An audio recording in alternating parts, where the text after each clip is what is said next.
All right, Adrian, thank you so much for doing this. I'm pretty excited for this one. I've actually been a patient forward for a number of years and found it to be a breath of fresh air.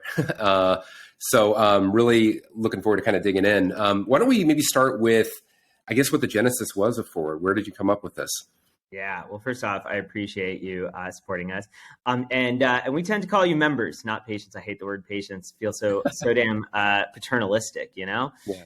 So a little like that. That is where it came from. So a bunch of years ago, I was working over at Google, you know, being over at the mothership, and frankly, I wasn't really paying attention to healthcare, going about my normal happy life. Trying to change the world in all sorts of ways. And then what happened was my brother had a heart attack. And so all of a sudden I went from not paying attention to healthcare to being like overnight, like super laser focused. Yeah. And, you know, you always hear about how healthcare is broken. You always hear like, oh, of course it's broken, blah, blah, blah. But you never really kind of super materially like think about it until it happens to you. And then all of a sudden I'm kind of sitting there and I'm like watching every part of this. And like imagine, you know, in the modern era, in the year 2020, you're sitting there and you're like watching a doctor, like, you know, the Harvard educated, Yale educated doctor in the year 2020, like sit over somebody with Post-it notes and you're like, holy shit, how did we end up here? Like what is it like when I sit down to work? Right, I sit down at a laptop, which is like the sum culmination of all human advancement in this beautiful 2-pound device. And when a doctor sits down to work, they start by pulling out, I shit you not, like a stethoscope, literally a hollow tube invented in the 1800s. And I'm just looking at this and I'm like, this is entirely broken. And then it costs $100,000. I'm like, it's entirely broken and expensive. Like it's entirely broken and only elite can afford it. There's almost 8 billion people on the planet. And like what, less than 20% of them even have access to this garbage. And I'm looking at this and I'm like, how did we end up here? And what you realize is we ended up here fundamentally because technology has like never taken a foothold in the healthcare industry. Mm-hmm. You know, and obviously we can spend some time talking about why, but I looked at that and I was like, this just has to change. This is absurd. And so that's why I said, okay, well, let's time to leave the mothership, time to leave Google and spend some of my life working on this problem. Turns out it's one of those meaningful problems that you get out of bed every day going, okay, like, you know, if I'm going to do something with my life, saving lives seems like one of those things that might be worth it, you know? Yeah. So for folks that maybe are not familiar with Forward, I'd love for you to kind of explain what, I guess, the vision for it was. And there's a whole kind of UX, for lack of a better word, like in-person experience kind of element to it, which I'm sure is kind of what draws people in initially. And I think you hinted at, it's very tech forward. But what was the vision that you kind of had in your mind when you set out to try to start building this? Yeah.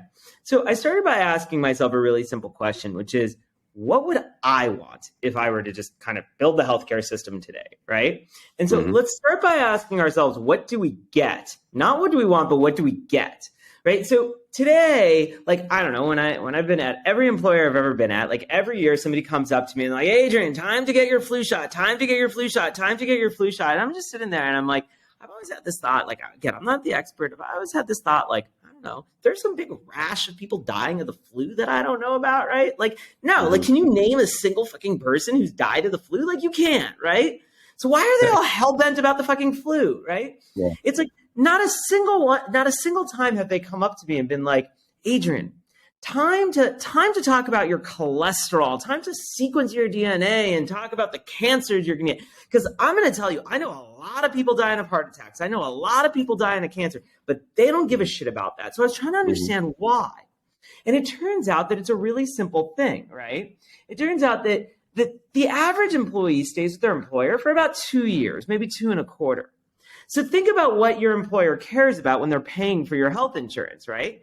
Yeah. If you get the flu, you're out work, maybe you take some people out with you, so they're out some money. But you know, that cancer, that heart disease, they don't want to know about it, because if they know about it now, wait a minute, we're going to spend money to start preventing that thing that might happen in 20, 30, 40 years. So fuck that. We don't even want to talk about it. It's almost like, let's not even think about it, right? And so what we've done is we've created an entire healthcare system that's literally focused on the short term. Like, let's just keep you healthy for the next year. In fact, you know this, because the last time you went to the doctor, think about what they said. You go for your checkup, right? And they're like, oh, you're healthy. Well, hold on, dude. What's my probability of death? Yeah. 100%. What do you mean I'm healthy? Like, tell me what I should be doing, right? It's like, Yeah. imagine if you were like, I don't know, if you were buying a house and the building inspector came, they inspect the house and, you go, well, how's the house? Oh, the house is great. The house is perfect. 10 years Mm-hmm. later, in a windstorm, the house blows down. You're like, dude, what the hell? He's like, no, I meant it was fine that year. You're like, are you fucking kidding me right now? And so what we've done is we've created a healthcare system that doesn't actually care about life or death. It cares about like flus and rashes. And this is insane. Think about it. And the argument is that is primarily driven because like it's always an incentive problem, and you often hear about like payer incentives and things like that, but it sounds like a lot of it is the incentives because health insurance, it's employer driven. You got it. This is literally the number one mistake we made is that you're not the customer. Your employer is the customer, right? Mm-hmm. And this is where we all went wrong. So the first thing that we did at Forward is we said, well, let's just get them out of the equation. Let's make you the customer. Now we get to ask, wait, what do you want? And all of a sudden you go, wait a minute. Like, yeah, okay, I get it. We got to deal with the rash. We got to deal with the flu. But can we move past that? Okay. Can we go to the stuff that really matters? And you do care about your health. You know how I know that you care about your health? How many of your friends are literally reading shit like Goop and, drinking organic smoothies trying to prevent cancer? It's like, we care about this shit. We can't go to the doctor because the doctors aren't there for us. So we said, imagine if your doctor was actually trying to prevent cancer. Holy shit. You ever think about the fact that the first time you get a cancer doctor is after you get cancer? That's fucking insane. What if I put brakes on my car after the accident? That'd be stupid, right? And so this is what we do. We just said, what are the things that actually matter? Can we actually prevent the heart attacks? Can we actually prevent cancer? Can we actually prevent mental illness? Like these are the things that we care about. And let's start working with you on that. And that's all we hear about. Like that's what we're here for. And all of a sudden you realize wait a minute. You mean to tell me the healthcare system isn't actually doing this? Well, yeah, that's the world that we've got in the year 2022. Yeah, it's funny. I think I first heard about you all in a conversation with somebody just about something as simple as getting your lipid panel done with some regularity. And I think it was a Tim Ferriss podcast where he was talking about how he does it quarterly. And I was like, that makes an awful lot of sense. And yet no one's ever suggested that. And I think that's kind of how I first heard about it. But then I come in though, and I just want to kind of get people to visualize it because everything about it is different. So you don't have, first of all, you don't have a waiting room, which I used to tell my students at Kellogg that if you this idea of a key frustration, and one of the key frustrations is you have an appointment and then you show up and you have to wait for 45 minutes. You're seen immediately, which is pretty incredible. You come in and it looks like it's out of an IKEA catalog, the exam room. The physician is looking at you, not sitting on a laptop typing into Epic or whatever the system is. You've got all of your gear, your blood, everything about it. So this is awesome. Okay. So we've got this body scanner that takes all your measurements. We've got this touch screen on the wall with a model of your body on it. We've overlaid all the data and your doctor can talk to it and everything. So right after we launched, 12 months into the company, literally from the day we started the company, 12 months in, we launched. And then I brought in the CEO of Kaiser. And I gave him a tour. And the dude goes, holy shit, this is the most advanced healthcare system I've ever seen. And of course, I'm sitting there with an ego the size of Texas. And I'm like, fuck yeah, I'm so smart. I'm so awesome. But at some point, I take a step back and I'm like, wait, I've been working on this for 12 months. I have no background in healthcare. Obviously, it's not that I'm so smart. Something else happened here. So I start thinking and I'm like, wait a minute. Kaiser has 250,000 medical professionals. Why is it that Kaiser didn't build the body scanner? Why do they have 40,000 nurses doing what a body scanner could be doing? Why? And you realize again, it's all an incentive problem. So it turns out, this is going to blow your mind. It turns out that if Kaiser builds a body scanner, they make less money. You're like, what are you talking about? Well, it turns out that Kaiser, every time that nurse walks up to you and they, put the clamp on you and take your height and whatever, they have a billing code. That billing code. It turns out there's no billing code for a body scanner. They would literally make less. Think of how crazy this is, right? Yeah. So they've got 40,000 people doing what our body scanner does like that. So what you realize is at some point, it's just build the right fucking thing for the consumer. Just build for the consumer. So my favorite thing is exactly what you said. It's you walk into the room and here's a screen and you can see your blood tests, you can see exactly what they mean, you can go see it in your mobile app. And now you start to be like, wait a minute, it wasn't built for the doctor, it wasn't built for the employer, it was built for me. And that's the whole idea. We've got this pretty cool like little slogan on the door that says it's like control the future of your health. And I don't know, some people like build all these things out of research. We mostly did it because I was just like, hey, I'm a nerd. I just want to be able to like actually kind of engage my health, right? Yeah. The idea is when you think about what engineers had over the last 10, 20 years, like think about it this way. I was at Google, I was working on search, right? When I sat down to work, I sat down at a laptop and my tools were so amazing that I could write code that went out to 3 billion people later that day. Like, holy shit, right? Yeah. When a doctor sits down to work, they can affect like at most one person in front of them. The tools suck. And in fact, when you sit down to work on your health, the tools are so bad, you don't even know what to do. Literally, you go to Google, you search, and you're like, it doesn't make any sense. So we were just like, look, can we just be in the business of just making tools for doctors, tools for our members, tools so that everybody is just like, I can engage my health. And the more that you can control your health, the better off that we're all going to be. Yeah. I would imagine that, I mean, obviously it is surprising and pleasantly so for the member, not patient. But I would imagine that there's an impact too in terms of team satisfaction of your care staff and things like that. What have you seen in terms of, I guess I'd be curious, two things. One is, like how collaborative was the process of kind of designing the visit with your care team? And then what have you seen in terms of increases or differences in satisfaction with your team? Yeah. So very, very collaborative. I mean, literally from day one, the way we built Forward was we actually got a warehouse, and inside of the warehouse, like 90 days into the company, we built a clinic. It's a fancy term for it. It was built out of foam core and 2x4s, right? It was like no roof. It looked like a movie set.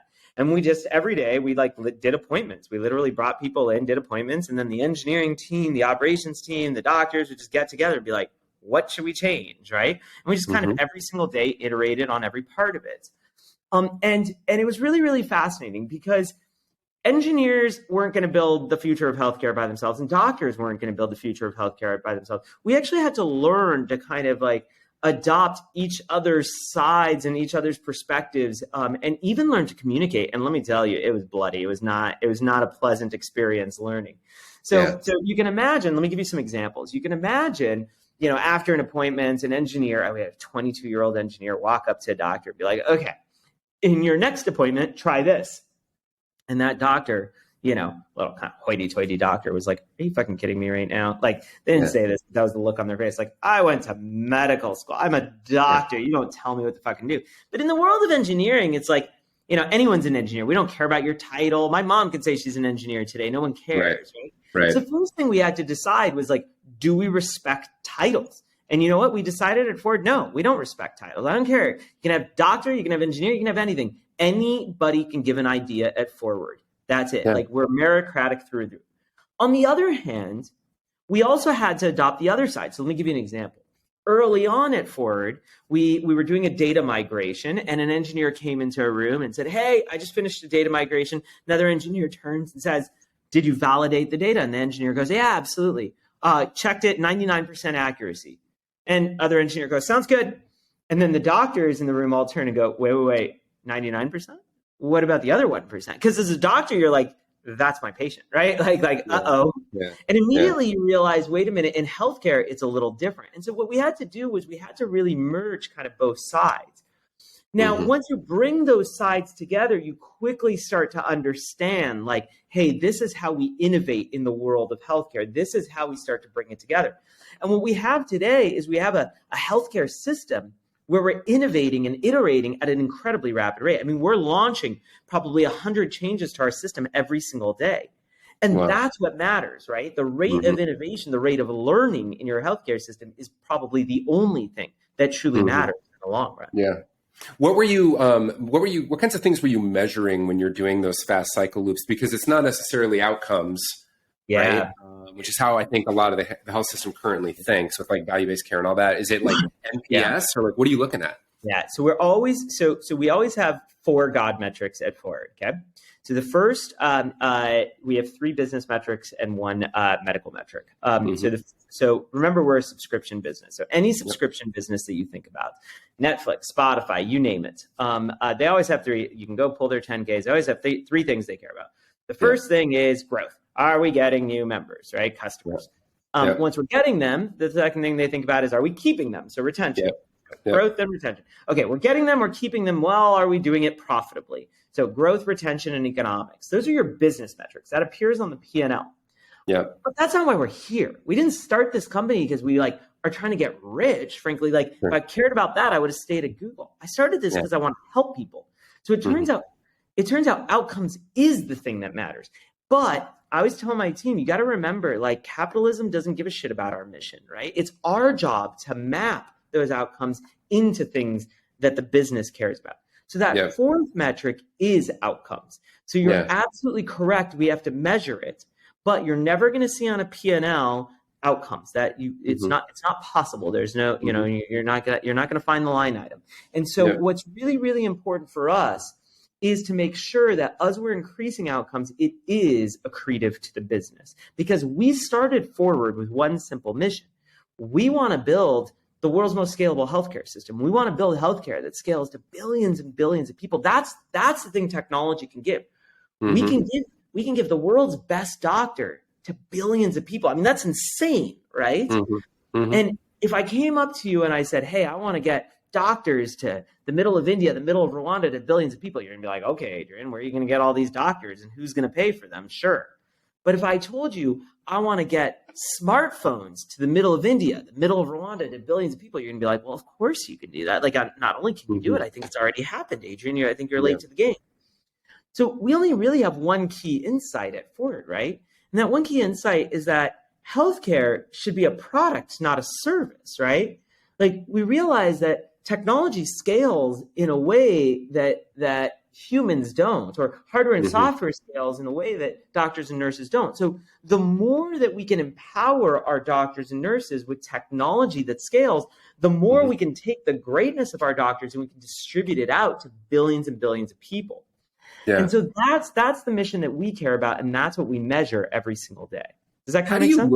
Yeah. How do you think about outcomes in a you're moving away from episodic, and obviously if I have the flu or whatever, then I still would work with you, but your mandate, or it sounded like your vision from the beginning is I'm trying to influence outcomes that aren't going to manifest for 30, 40 years. How do you, and it sounds like you also have embraced sort of lean, rapid cycle time, all that kind of stuff. How do you marry those ideas with things that are such a long-term goal? Okay. You know what I mean? Awesome. You do this all the time. It sounds really hard, but you do this all the time. Let me give you some examples, okay? Yeah. If I told you that you want to run a 2-hour marathon, right? And you were 2 miles in, we would know if you were on pace for that or not, right? So what you can do is you can kind of check, am I on pace for something? So one of the things that was really funny is early on in our fundraising rounds, we'd go and pitch investors, and we'd say, oh, and our retention is blah. I'm not going to give the actual number, but our retention is blah. And they'd be like, sure. Well, hold on, Adrian, you're saying your average member is with you for blah years. You haven't been around blah years. And I'm like, well, that's not the way the math works. Sorry, guys. Also, maybe you shouldn't be an investor. But you can tell because you can see how members are pacing, right? You can see how often people are kind of falling out, and you can see how they're pacing. And we can do the same thing, right? And so what you can do is you have leading indicators. So obviously the goal of Forward is really simple. I'm going to get really nerdy for a sec. The goal of Forward is to increase qualities on this planet. Qualities is not the sexiest term, so I need a better slogan, but which is why I say the world's best doctor for billions of people, because it's a better slogan. But if you were a health economist, you would say the goal is to increase quality. So qualities are QALY. It's quality adjusted life years. In other words, I want people to live longer, but I want that to be like quality adjusted, which means if you're living longer, but you're like, I don't know, incapacitated in a bed, it's not as good as if you're like walking around, It's the Peter Attia thing. You want them to stay healthy as long as possible and then fall off a cliff when it inevitably will happen. You got it. Except we're not going to call it the Peter Attia thing. We're going to call it the health economist thing because he didn't come up with it, though I love it. Got it. Fair enough. But yes. I hope he's not taking credit for that. Okay. So that's what we want. So now you got to ask yourself, well, what are things you can do? And what you can do is you can measure the leading indicators. And there's tons of obvious ones, right? There's some that we know well, and there's some that we don't know well. So let me give you a really simple example. If your cholesterol is high, oh man, that's a really good signal that we know today. On the other hand, there's other signals that, we haven't really discovered incredibly well. So let me give you an example. If you're hunched over, like you're slightly hunched over by a little, the latest research is, I don't know, maybe that indicates something, right? But you know what? The world is still collecting data. We are, others, like everybody's collecting data. Like the data's not as strong there.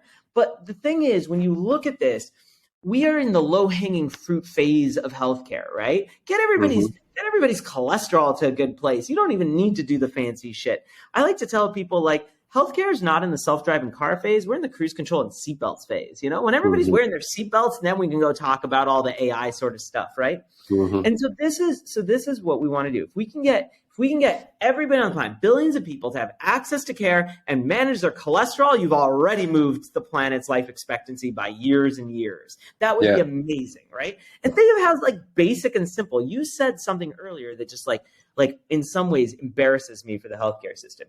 You said, well, nobody's ever really thought to remind me to like check my lipids. I was like, what? We've known this for decades upon decades as the most basic thing. It's like telling you, it's like, no one's told me to turn on my headlights when I drive at night. It's like, really, dude, we're fucked. Like that's bad. And that's what we're setting out to do. Let's start with the basics and then let's go to the fancier stuff. Got it. As you think about, so I mean, one of the questions when I told, several of my friends are also members, and we do a lot kind of in the healthcare community and things like that.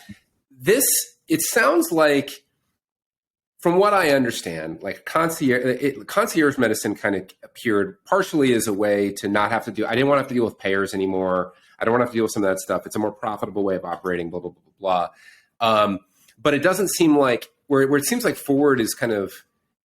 I mean, you can tell me the other ways in which you're different, but one of the ways it seems that you're different is that it almost seems like an Elon Musk master plan type of model where, like, right now it's kind of concierge and like you have to acquire a certain type of customer with a certain type of socioeconomic profile. But if your plan is to kind of have diffuse it, it's like right now I'm experiencing the Model X version of Forward or the Roadster or whatever it is, but you have a vision that this thing diffuses through the market and becomes palatable and cost effective for everybody. Like how do you see that master plan kind of unfolding, I guess?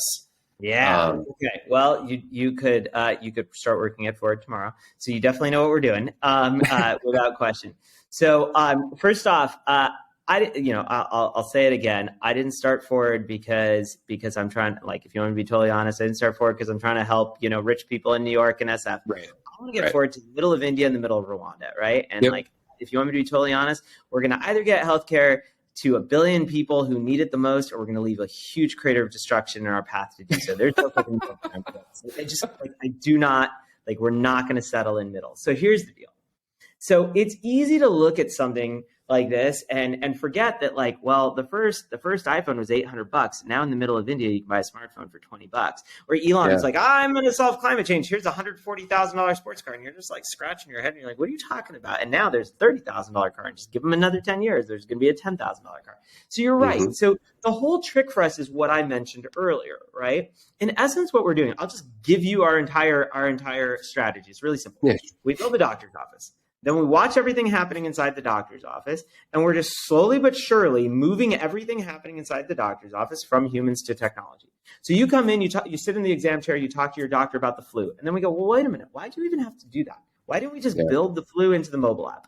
Next person comes in, they talk to their doctor about their skin issues. We build a skin scanner. Next person talks to their doctor about their heart issues. We build a body scanner. Slowly but surely, what you realize is we're just making everybody more efficient. We're making our doctors more efficient. We're making you more efficient. Everybody's happier. Now, all of a sudden, our doctors could be like, wait, now I'm dealing with the stuff that's really interesting. I'm not dealing with Sean's flu, because who the fuck wants to deal with his flu? You're not like, oh God, I need to see a doctor for my flu. You're like, just, tell me what to do. Like, tell me what meds to take. Like, this is going to take 2 seconds. Now we're saving our doctors for like the tough stuff, the cancers, the heart diseases, the stuff that really matters. And what we've done is we've just made our system like vastly less expensive, vastly more efficient. And this is the whole ball game. If I can make it more efficient, I can make it cheaper. I can get it out to the masses. So in concierge care, the whole shtick is really simple. I'm a doctor and I'm going to have like 50 patients. Yeah. Well, I'm going to ask the opposite question. What would it look like if your doctor had 5,000, 50,000, 500,000? In fact, what would it look like if your doctor had 5 million patients? So in healthcare, we look at it and we go, no, I don't want my doctor to have more patients. My doctor's going to get worse. But now let me ask you this. If you had an iPhone, do you want all your friends to go get the iPhone? Of course you do. Your iPhone gets better with scale. Right. Why? Right. Because it's a product, not a service. So if we made healthcare a product, not a service, you'd be glad for all your friends to have it, because immediately you'd go, wait, this is going to get better with scale, not worse. So let's create the healthcare system that gets better with scale. That's our whole vision. You've been able so far to avoid, it seems like, for the most part, dealing with payers and a lot of the things that kind of would slow other people down. In order for you to kind of fully realize your vision, do you end up needing, like what are the points? Like I would imagine, so for example,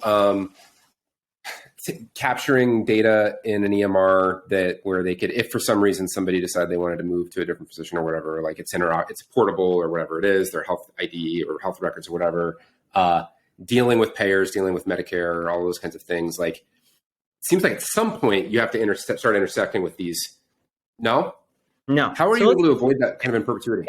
Yeah. So let's ask ourselves a simple question, okay?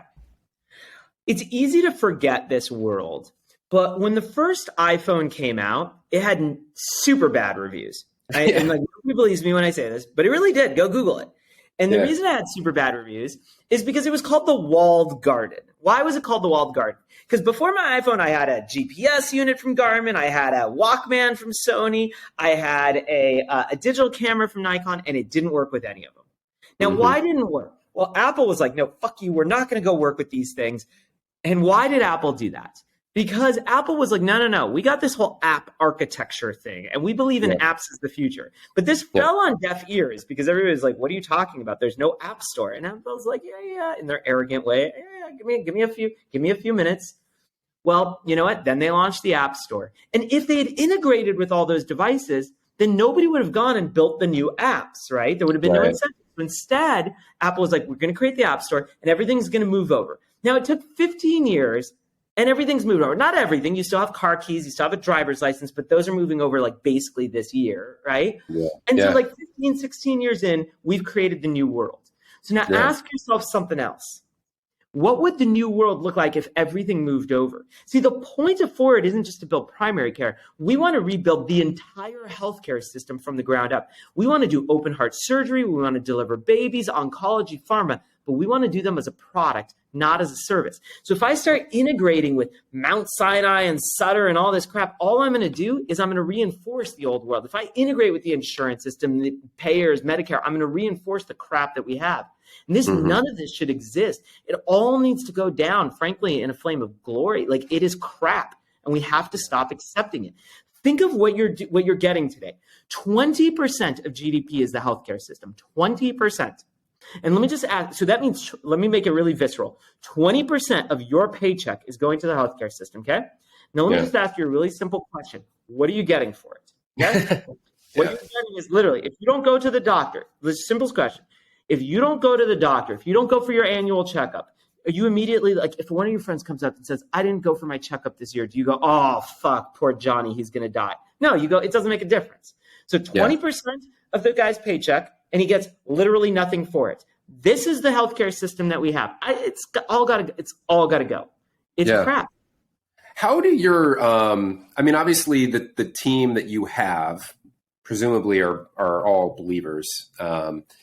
But have you seen anything in terms of kind of your interactions with folks that that are in the healthcare community that maybe want to join Forward and things like that? When you start to talk about your long-term vision of like, I want you to be able to serve 5,000 people or 50,000 people or whatever it is, like you're breaking a lot of mental models, I think, for people that are in the industry and people who you went through medical school and did all those kinds of things. Like, what have you run into in terms of either, and like anything, I'm sure there's laggards and there's early adopters and all that kind of stuff, but like, what have you seen in terms of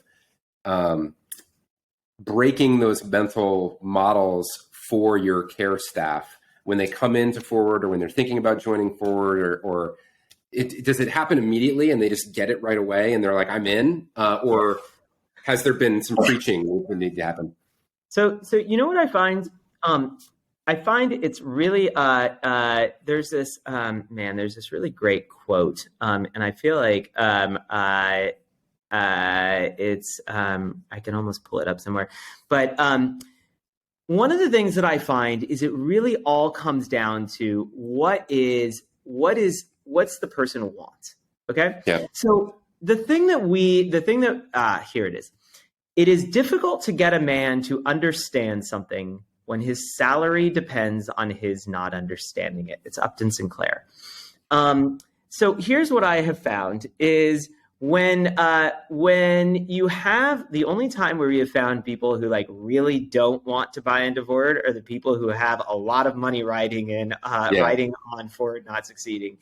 In fact, I was on Twitter. I really rarely tweet. It's like not my thing. But I was on Twitter some number of months ago, and I was like engaging with some doctors randomly.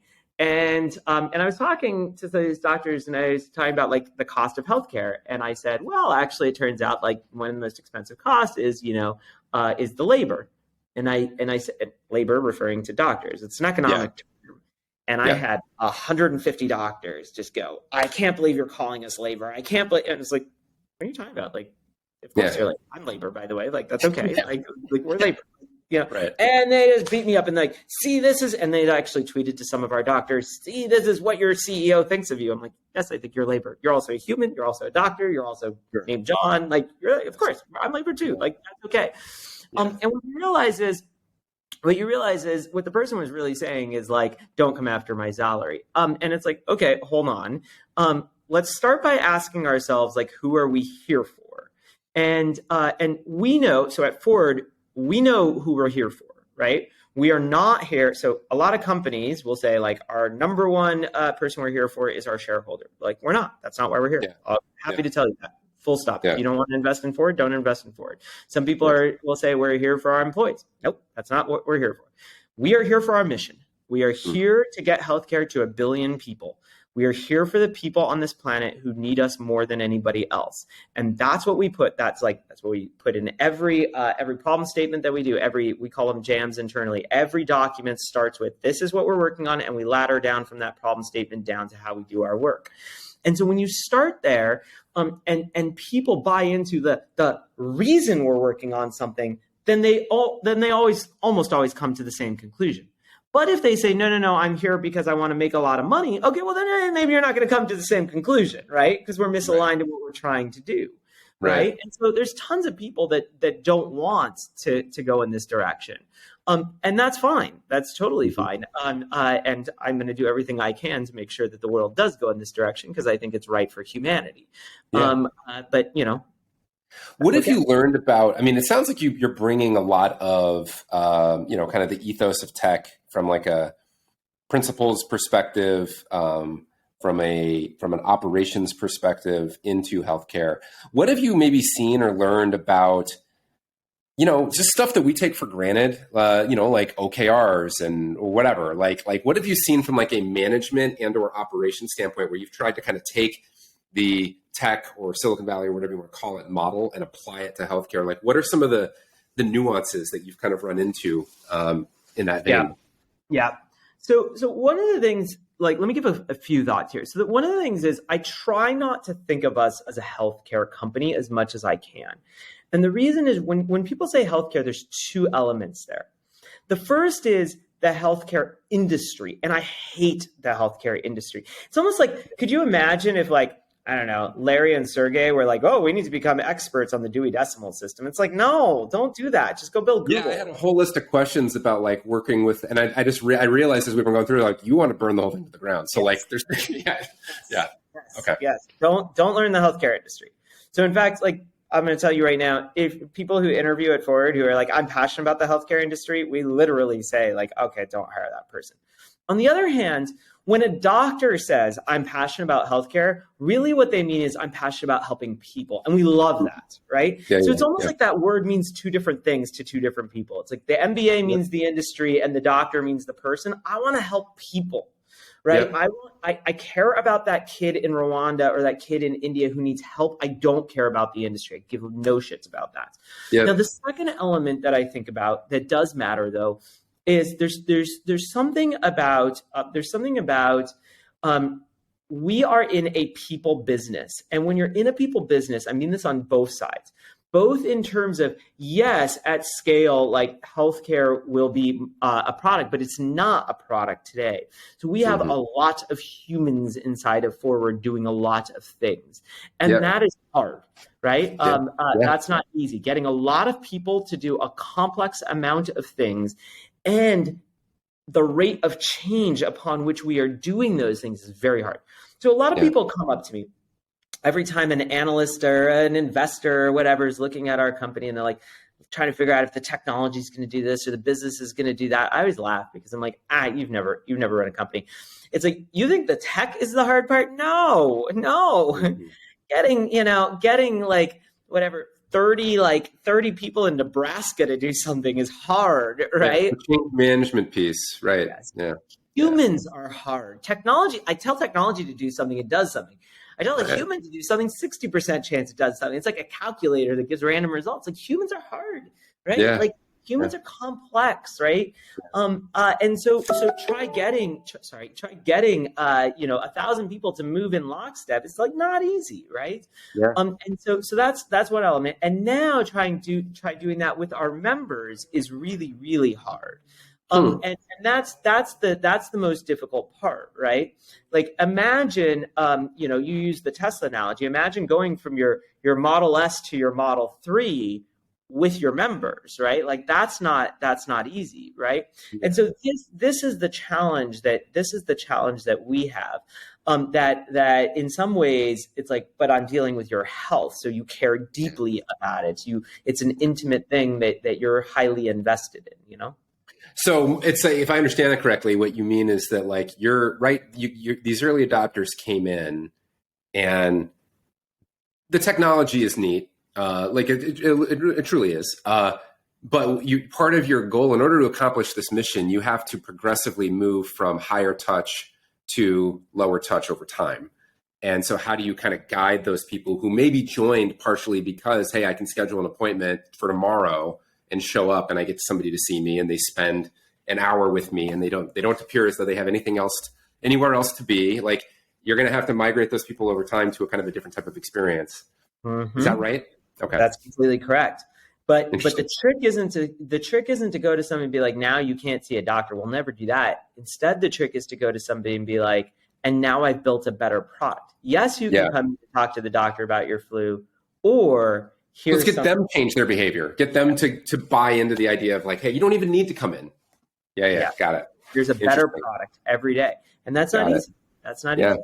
Yeah. Along those same lines, there's so many sort of Tesla parallels here in the sense of like you're picking a fight with a lot of people and they're pretty powerful people and they're resourced and all that kind of stuff.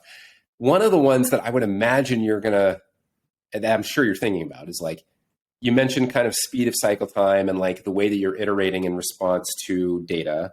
And there's probably going to be, if there isn't already, a heavy either machine learning or AI type of like component to this. And you see it right now with like the whole autonomous vehicle thing. It's like, we know we know it is a superior modality, and it will dramatically reduce fatalities and accidents and all that kind of stuff. And yet that one accident that they had, like, is so disproportionately reacted to, right? Like you're going to be dealing with that 5 years from now, 10 years from now.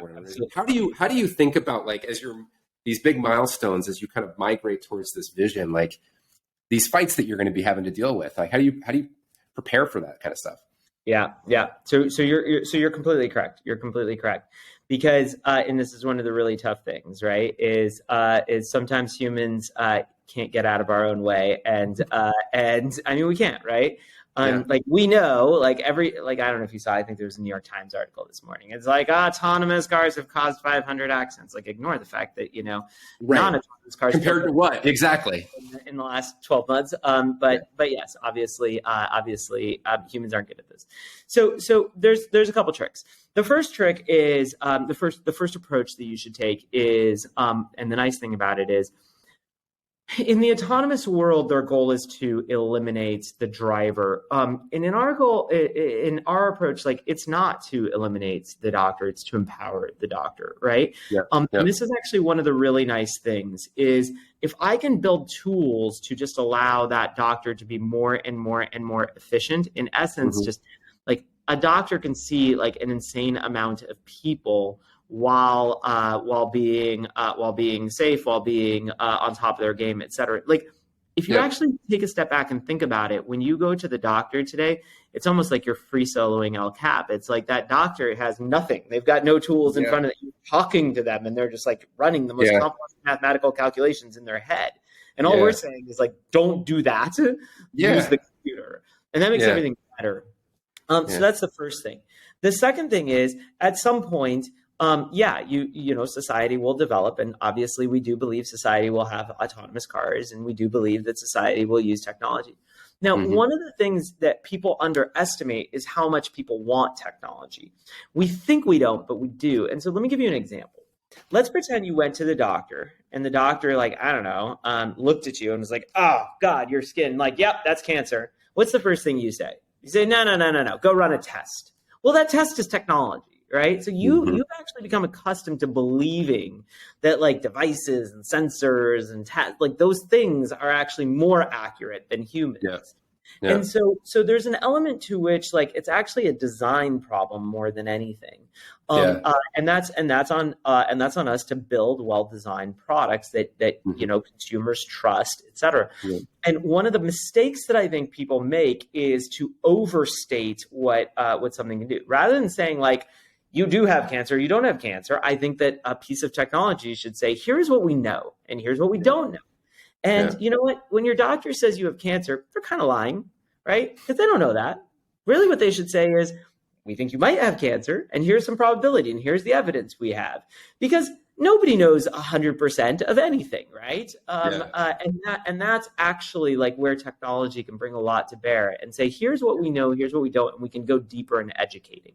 And so I want to bet on the intelligence of humanity, not bet on the stupidity of humanity. It's funny because like it seems like the whole system is sort of like you're in residency and you work 36-hour shifts or whatever it is, and like we so much confidence is in like the human, and yet we know like with the whole books, like the whole like the checklist manifesto about like the whole premise is that they miss stuff, and so like have the computer help me not miss stuff, right? Help me not get things wrong. Yeah, it makes a ton of sense. So like, all right, so let's fast forward 10 years. What you accomplish your mission. What does healthcare look like? Like what am I, it seems like it's more frequent. It seems like it, but less, like what is it? What's the... So the first bad news is it's going to take longer than 10 years, but let's put that aside. You impatient child, you. So let's start by asking ourselves, like, healthcare today is like, I mean, what does Ford build? Ford builds doctors' offices and we put doctors in them. But you know that healthcare for billions of people cannot have doctors' offices with doctors in them. Like, that makes no sense. It's not scalable. So what you quickly realize is that healthcare has to move to being this notion of like, at some point, healthcare has to move to a notion of hardware and software more and more. Healthcare has to move to a notion of like almost distributed infrastructure. So ask yourself, what would it look like if healthcare was on every street corner? What would it look like if healthcare was all around us, right? Mm-hmm. Today, you think of healthcare as this thing that you engage with once or twice a year, but that's almost odd, right? Yeah. It's like your body doesn't stop like once or twice a year. So let me just give you maybe some ways to think about it. What would it look like if healthcare was in every neighborhood, right? Mm-hmm. I don't know. Today, we went from banks to ATMs, and now healthcare, like finance, is all around us. Well, why is healthcare not around us, right? In fact, we went further. After banks, we said, well, screw it. Let's start carrying credit cards in our pockets. And you can see we're at the beginning of this. We've got these things called wearables. But wearables, they're so early. Well, why don't we go even further? Why isn't it in our body? Why isn't it like literally monitoring everything that's going on inside of us? But actually, finance went even further than that. And they started to weave themselves into the very fabric of society. I go into a restaurant and they personalize the restaurant with my credit card. I go to a website, they personalize the website with my credit card, right? Well, why when I walk into a restaurant is it not personalized with my health profile? Why are they not like, these are your dishes and these are your dishes, right? Why when I go into a gym is it not personalized for my health profile? Like, this is an odd notion, right? Yeah. In fact, you can imagine dating websites or job websites based upon my health profile. But you can even go further. These days, I literally have bank accounts running literally virtually running my financial profile, doing investments, doing all sorts. Why do I not have a health profile running a virtual me, right? Why is it not simulations of what I should be doing with my life? Like you can imagine that health should just become infrastructure that the world builds on top of. But we don't look at it like that. We look at it as this weird episodic thing today. And I think that needs to change. So a little, that's where we want to go. I don't think that's going to happen in 1 year or 2 years, but I do think that in the coming decades, it's going to happen a lot faster than people think. It seems like implicit in that is that you can't work with like payers, for example, because you think of it like you're talking about incentive design. If I had an embedded device that was predictive and, could call out some stuff, like I would imagine insurance companies would be the first people that would want access to that data, and they would make decisions based on that and that kind of thing. So it almost seems like in order for you to serve the patient or member long-term, you can't work with them, right? Because it's almost like it's oil and water, right? If you're going to reimagine the entire system, you have to rebuild the entire system. So you're right. We take the Tesla approach. We build our own hardware. We build our own software. We'll sequence your DNA. We'll process your blood. We'll employ the doctors. We'll build the locations. We'll run Ford University to retrain everybody in how to operate in our system. We don't work with insurance. We're happy to do it all. I mean, don't get me wrong. We're not happy. We're stressed and burnt out. But whatever. We're going to do it all. You're on a mission. We're on a mission because it matters. Because it matters. Wow. Man, well, I want to respect your time. This was even more interesting than I thought it was going to be. I was, the current state of what you've managed to build so far is already pretty incredible. And to kind of project forward to a world where, people who don't necessarily have like my level of privilege are able to experience that too, I think is really exciting. So, congrats on your success so far. I can't wait to see what you continue to build. For folks that want to learn, I guess, more about Forward, it sounds like you're too busy building to be like sharing what you think about the world. But for folks that want to learn more, where should I send them? Send them to goforward.com. Okay. Goforward.com, learn all about us. Or, you can tweet me, but I don't tweet. You're not going to reply. Sounds good. All right. Well, Adrian, thank you so much for doing this. This was fantastic. I really appreciate it. Sounds good. All right.